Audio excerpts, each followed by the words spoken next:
Good evening, everyone, and thank you for logging in. My name is Dr. Sona Warrior from the medical team of USV, and I welcome everyone to yet another insightful session of Dr. KK's Med Talks.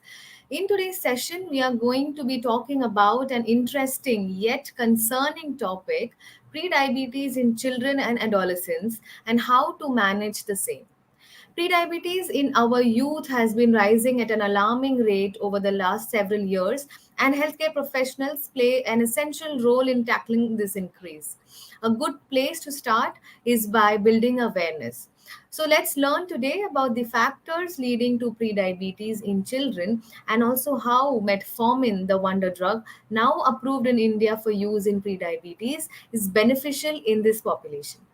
To enlighten us more on this subject, let me welcome Dr. Surya Kumar Singh, a renowned endocrinologist from Varanasi, who is a professor at Department of Endocrinology and Metabolism and also director at Institute of Medical Sciences at Banaras Hindu University, Varanasi. Thank you for being with us, sir. So we will jump right into our questions. In your clinical experience, what is the prevalence of prediabetes in children or adolescents that you have seen in day-to-day basis? Thank you, Dr. Sona, for giving me this opportunity to interact online. And I take your first question. In my experience, what we see is around 5 to maybe 8% of children have obesity. And if we go for pre-diabetes, even 50% of that would be pre-diabetic. Though they may have the markers of insulin resistance in form of that their body weight more than 120%, they might have acanthosis nigricans. Many of them may have central obesity or abdominal obesity. But the pre-diabetes, as defined by the glucose intolerance, both in fasting and post-glucose challenge, is around half of that. So maybe 3 to 5% of our children are having pre-diabetes, which is much less than the prevalence of pre-diabetes in Western world. They might have it up to 15%. So against that, we are having.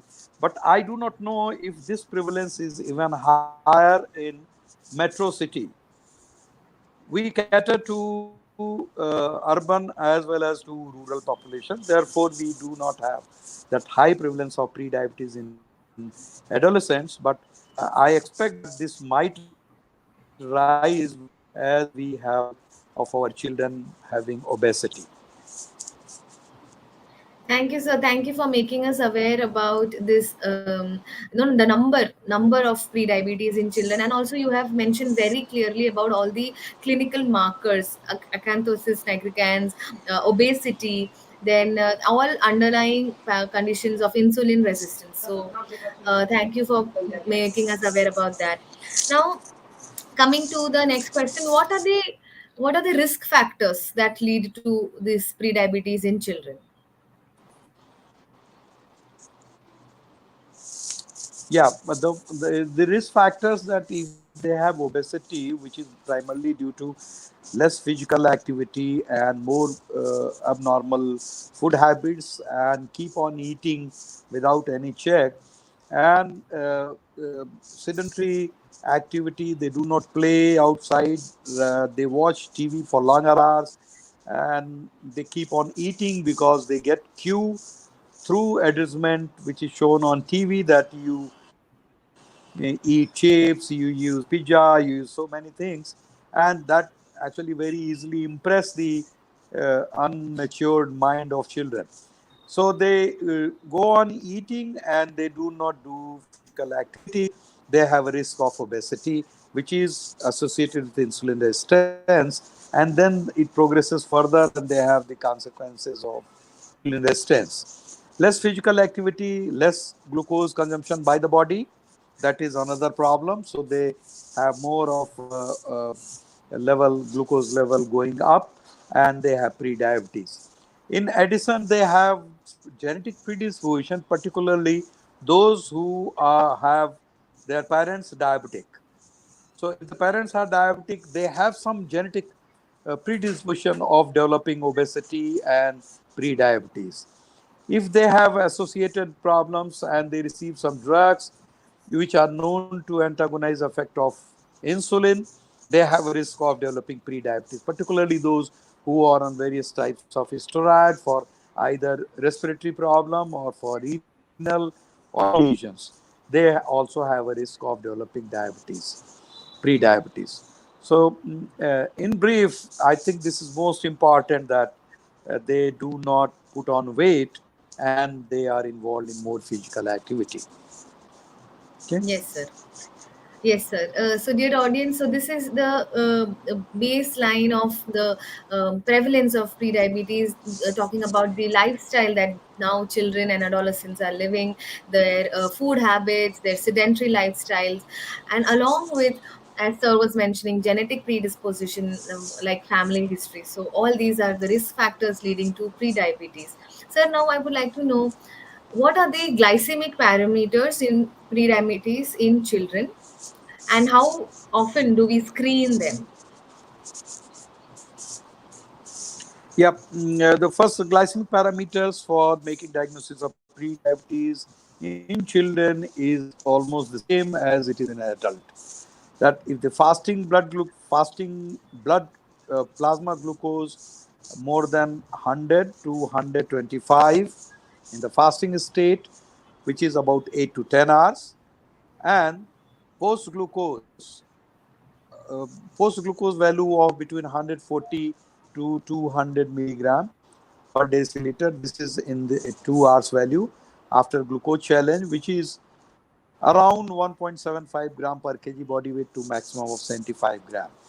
So if that challenge is given 2 hours later, the sugar level more than 200, between 140 to 200, this is pre-diabetes.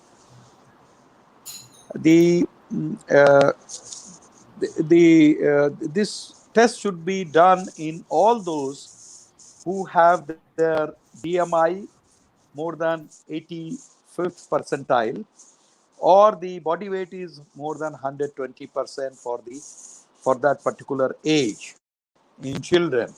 It is important to look at the age, and the BMI we always take it in form of the percentile. The body weight more than 120%. So these are the children or adolescents who have a risk of developing pre-diabetes, or on clinical examination, if they have acanthosis nigricans, there is a chance of having pre-diabetes and they should be screened. Otherwise, mass screening for pre-diabetes in children is not required. They do not have a risk of developing pre-diabetes unless they have these abnormalities associated, and then they should be screened for pre-diabetes by the glucose challenge and the cutoffs that I have explained. Right, sir. Thank you for making enlightening us about these very important. It is very important to screen for prediabetes in children when they are showing these risk factors of obesity, BMI, high percentile of BMI, and age also is a factor in screening for prediabetes in children. Sir, now it is said that therapeutic lifestyle intervention remains the first step in managing prediabetes. So, in children, what are the common lifestyle measures advised? Yeah, the first thing that they should be encouraged to do physical activity, which is possible with the games, play outdoor. So they, if they are encouraged to play outdoor, the school should also focus, because most active time is spent in school, and they should have the physical activity class, so that they have a chance of having more physical activity outside. And in home also, they should be encouraged and they should be involved in various activities, particularly the physical activity. Means even children may participate in some of the household work, particularly the maintaining lawns or the garden. They can play, and they can also assist their parents in gardening. So these are the good things to do for children. In addition to that, we have to be very careful that their diet is very ideal. They should not eat too much of carbohydrate. They should not take sugary diets, particularly soft drinks, because sugary diets are very indulgent, very palatable for children.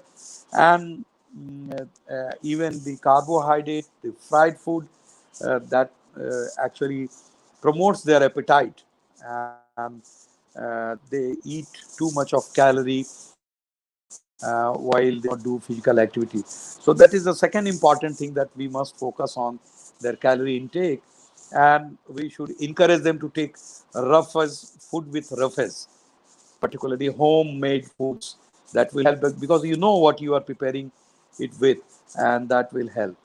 Uh, we usually blame the fast food, which I also believe that that might be the cause. But for simple reason that we really do not know what does it contain. The fast food contains too much of refined carbohydrate and fat, which is not good for these children. So lifestyle modification is very important, I would say. We have conducted a study in our place, and we found that most of these children are actually having a problem of eating, and their parents, they offer, in fact mother has more uh, has in fact the mother has interest in feeding the child, thinking that child will be very strong and will be free of disease. And even if, when we counsel them that they should not go for too much of calorie, they should not offer to their children, they resist. They say, no, I'm not offering anything extra. Most of the children are also eating the same, so how can this be responsible for overweight? So this is also very important, that parents should understand. They do not measure the calorie taken up by their children, and they get excess calories. So education of the parents is equally important. It's not that we educate the child and we educate, ask them to go for more physical activity, but parents should also be taught what to offer to their children, so that they do not put on weight. That's very important. Even adolescents, they should be uh, educated that what kind of food would be all right if they go outside, outdoor, go for eat outs. What calories should they consume, so that their body weight is not increased? Right, so thank you. It is very important to understand what lifestyle measures should be applied to children. Physical activity should be encouraged right from school, and outdoor activity should be encouraged. Diet also plays a very, very major role. Homemade food, as I was mentioning about the roughage, the fibers, and the most important is education and awareness of the parents, because they are the ones who are nourishing the lives of their children. So if that is taken care of, then lifestyle modifications like outdoor activities, life lack of sedentary, and diet also can be taken care of. So thank you, sir. Now coming to the pharmacological management of pre-diabetes in children. So sometimes it is very important to understand where it is necessary to intervene with the pharmacological treatment. Sometimes lifestyle modifications just does not help in reducing the glycemic control, like glycemic parameters. So in your opinion, when can this pharmacological treatment be introduced in children, management of pre-diabetes in children? Yeah, that's very important question in relation with obesity in children, the pharmacological therapy. As I initially emphasized that the lifestyle modification is most important. We have very limited scope of using agents or medical treatment for children with obesity or with pre-diabetes. In fact, the pharmacotherapy is available for pre-diabetes only, not for obesity in children. And the metformin is one drug, bigonides, This is the one drug which is approved by FDA also, and the CGI has also approved for treatment of pre-diabetes. In children, it is approved only after age of 10 years, not before age of 10 years. So it is approved after age of 10 years and only for pre-diabetes. So one should first focus on lifestyle, give a chance of lifestyle modification.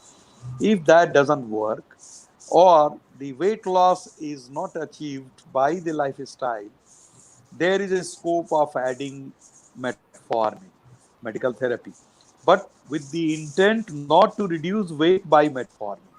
The metformin is used to improve pre-diabetic status, not for weight reduction, though the addition of metformin might help in weight reduction. Weight reduction could be there to an extent. Some of the studies have shown that there had been weight reduction with metformin. And in my clinical experience, I have found many of people, patients, saying that metformin has led to significant weight loss. But again, as I said, that in general, this is not a drug for weight loss.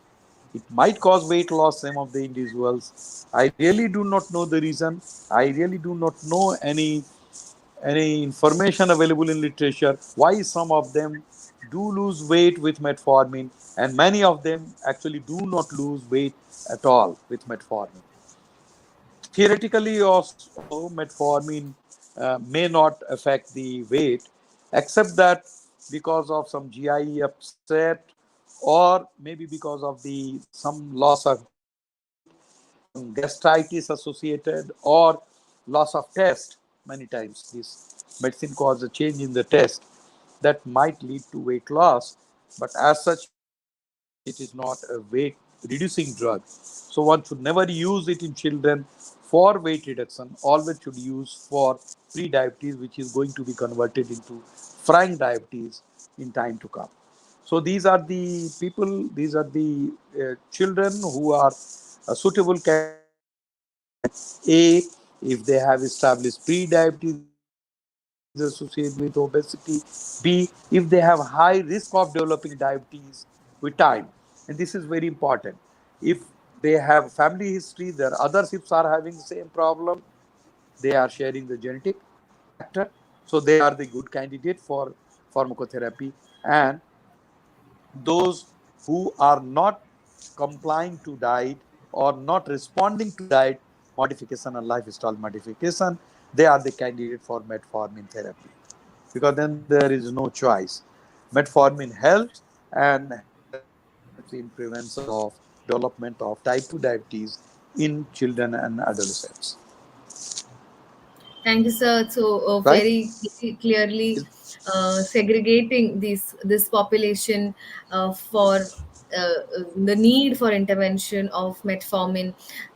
So there are some very high risk pre-diabetes children who are at a high risk of developing diabetes, also considering their family history, considering their obesity or any underlying pathophysiology. So in such population, it is very important to start with metformin as a pharmacological agent, because it is safe now, safe, beneficial, and also now approved also in pre-diabetes. So thank you, sir, for that.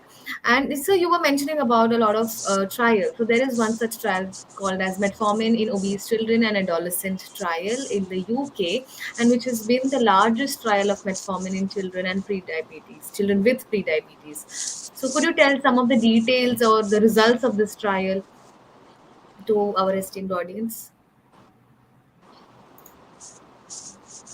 Yeah, right. Yeah, yeah. This is a MOCA, MOCA trial, metformin and obesity in in children and adolescents.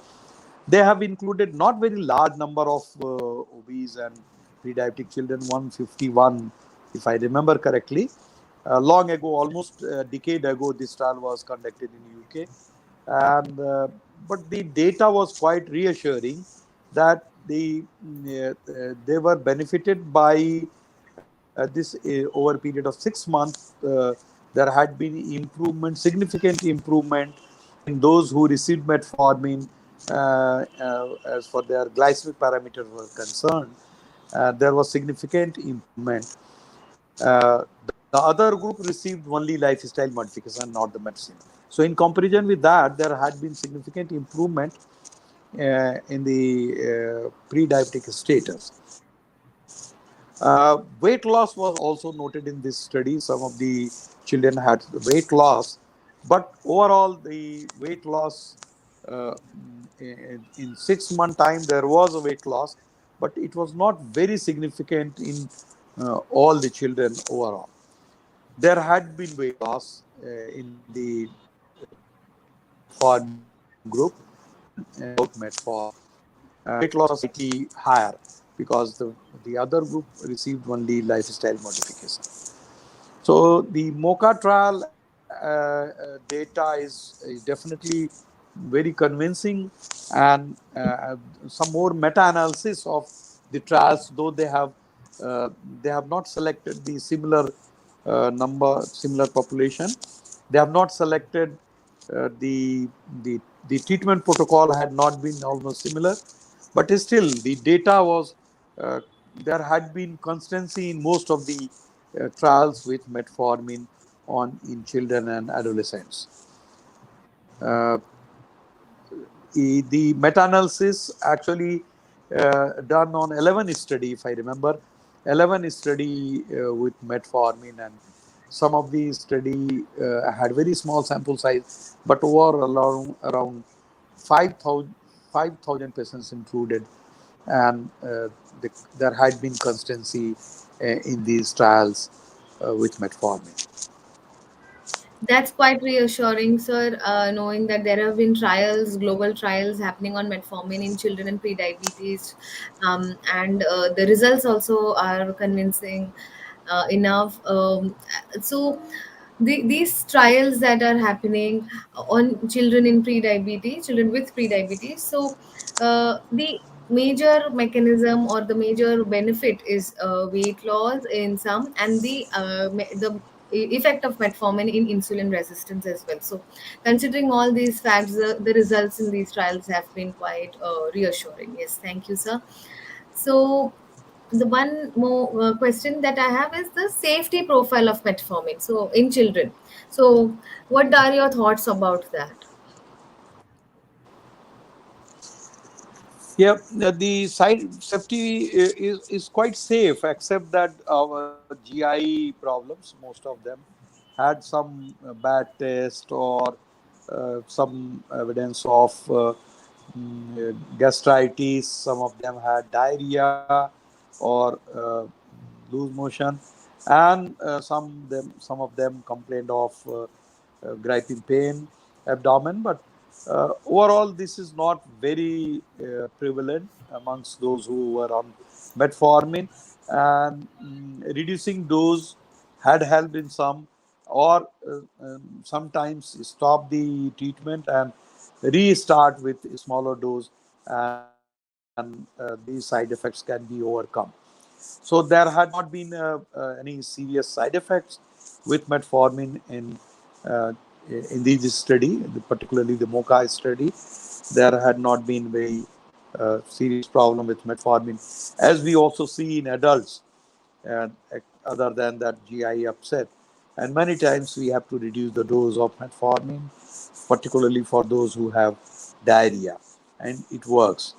Uh, the vitamin deficiency is another issue with metformin, and supplement of vitamin B12, adequate amount of milk intake for calcium, that will help in preventing vitamin deficiency and anemia occurring with metformin. Yes, sir. Thank you for clarifying that as well. So now that we have reached the end of our chat show, I would like to know a summary and concluding thoughts about the use of metformin in pre-diabetes in children. So, any concluding thoughts, anything that we have missed, you can all cover up. Of course, we know that only this much time is not enough to talk about metformin, but your thoughts on the same. Yeah, the only thing we didn't discuss the dose of metformin. metformin in Yes, sir. adolescent children and adolescents. Yes, sir, please. That Yes. is also very important. So we know that around this should be given in dose of 20 milligram per kg body weight, 20 to 25 milligram per kg body weight. But we all understand that obese children also almost have 120% of their ideal body weight, which will be around 40 to 50 kg, 11 years and 12 years obese children. So that should be the dose. And the important, as we already discussed, the indication of metformin therapy and the duration of metformin therapy, that is also important. If the lifestyle modification is adhered to and there is a 10% of body weight loss, that will correct the metabolic abnormality, or that will improve significant insulin resistance. The metformin can be a kind of bridging the therapy. You just start metformin and lifestyle in the beginning, and once the body weight is achieved and the glycemic parameters are restored to normal, uh, only lifestyle modification or lifestyle change should be continued. That would be the ideal situation. We should not uh, depend on pharmacotherapy in these population, because very long term effect of metformin really we do not know. I suspect that many of these long term use may not improve the insulin resistance in the muscle.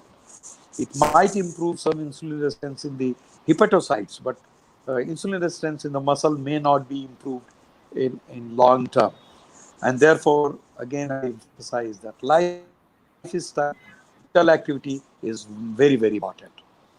So, do not, the patient should be, or their parents should be taught or given this information that we are prescribing metformin as we are cornered, we are compelled to prescribe it in your children. If you stick to lifestyle modification, perhaps the child will not require metformin for a very long time. So that should be the education while we are prescribing metformin in children.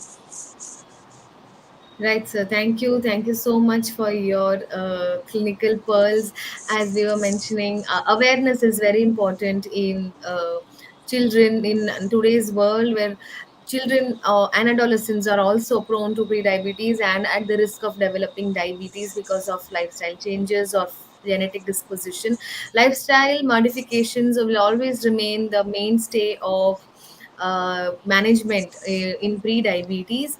However, when lifestyle modifications will not work, and if if children and the adolescent is at high risk, is falling into the high risk category of pre-diabetes, such as high BMI, family history, other insulin resistance, comorbidities such as PCOS.